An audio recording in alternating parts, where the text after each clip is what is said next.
ಚುನಾವಣೆ ಮೂಲಕ ಮುಂದಿನ ಬಿಜೆಪಿ ರಾಜ್ಯಾಧ್ಯಕ್ಷರ ಆಯ್ಕೆಯಾಗಲಿದೆ. ಕೇಂದ್ರ ಸಚಿವ ಪ್ರಹ್ಲಾದ್ ಜೋಶಿ ಅಚ್ಚರಿಯ ಹೇಳಿಕೆ ನೀಡಿದ್ದಾರೆ. ಬಿಜೆಪಿಯಲ್ಲಿ ರಾಜ್ಯಾಧ್ಯಕ್ಷರ ಬದಲಾವಣೆ ಕೂಗಿನ ಬೆನ್ನಲ್ಲೇ ಶಾಕ್. ಶಿವರಾಜ್ ಸಿಂಗ್ ಚೌಹಾಣ್ ಮೇಲ್ವಿಚಾರಕರಾಗಿದ್ದಾರೆ ಎಂದ ಜೋಶಿ.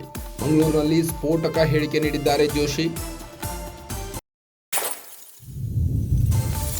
ಈಗಿನ ರಾಜ್ಯಾಧ್ಯಕ್ಷರು ಚುನಾವಣೆ ಮೂಲಕ ಆಯ್ಕೆಯಾದವರಲ್ಲ.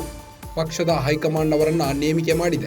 ಇನ್ನು ಎಲ್ಲರ ಸಮ್ಮತಿ ಮೇರೆಗೆ ವಿಜೇಂದ್ರ ಅವರನ್ನ ನೇಮಕ ಮಾಡಲಾಗಿದೆ.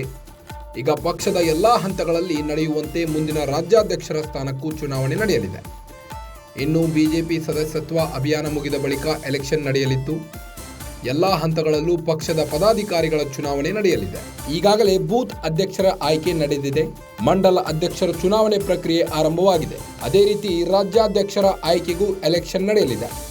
ಹಾಗಿದ್ರೆ ಬಿಜೆಪಿ ರಾಜ್ಯಾಧ್ಯಕ್ಷ ವಿಜೇಂದ್ರ ಬದಲಾವಣೆ ಫಿಕ್ಸ್ ಆಯ್ತಾ? ಮಂಗಳೂರಿನಲ್ಲಿ ಸ್ಫೋಟಕ ಅಚ್ಚರಿಯ ಹೇಳಿಕೆ ನೀಡಿದ್ದಾರೆ ಪ್ರಹ್ಲಾದ್ ಜೋಶಿ.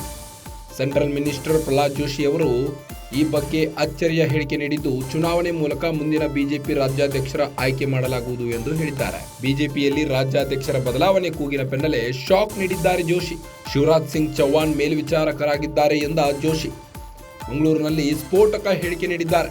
ಈಗಿನ ರಾಜ್ಯಾಧ್ಯಕ್ಷರು ಚುನಾವಣೆ ಮೂಲಕ ಆಯ್ಕೆಯಾದವರಲ್ಲ. ಇವರನ್ನ ಹೈಕಮಾಂಡ್ ನೇಮಿಕೆ ಮಾಡಿತ್ತು. ಎಲ್ಲರ ಸಮ್ಮತಿ ಮೇರೆಗೆ ವಿಜೇಂದ್ರ ಅವರನ್ನ ನೇಮಿಕೆ ಮಾಡಲಾಗಿತ್ತು. ಈಗ ಪಕ್ಷದ ಎಲ್ಲಾ ಹಂತಗಳಲ್ಲಿ ನಡೆಯುವಂತೆ ಮುಂದಿನ ರಾಜ್ಯಾಧ್ಯಕ್ಷರ ಸ್ಥಾನಕ್ಕೂ ಚುನಾವಣೆ ನಡೆಯಲಿದೆ. ಬಿಜೆಪಿ ಸದಸ್ಯತ್ವ ಅಭಿಯಾನ ಮುಗಿದ ಬಳಿಕ ಎಲೆಕ್ಷನ್ ನಡೆಯಲಿದೆ. ಎಲ್ಲಾ ಹಂತಗಳಲ್ಲೂ ಪಕ್ಷದ ಪದಾಧಿಕಾರಿಗಳ ಚುನಾವಣೆ ನಡೆಯಲಿದೆ.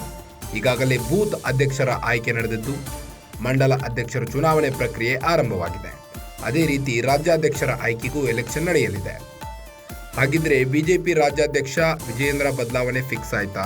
ಕೊನೆಗೂ ವಿಜೇಂದ್ರ ಅವರನ್ನ ರಾಜ್ಯಾಧ್ಯಕ್ಷ ಸ್ಥಾನದಿಂದ ಕೆಳಗಿಳಿಸಲು ಮುಹೂರ್ತ ಫಿಕ್ಸ್ ಆಯ್ತಾ?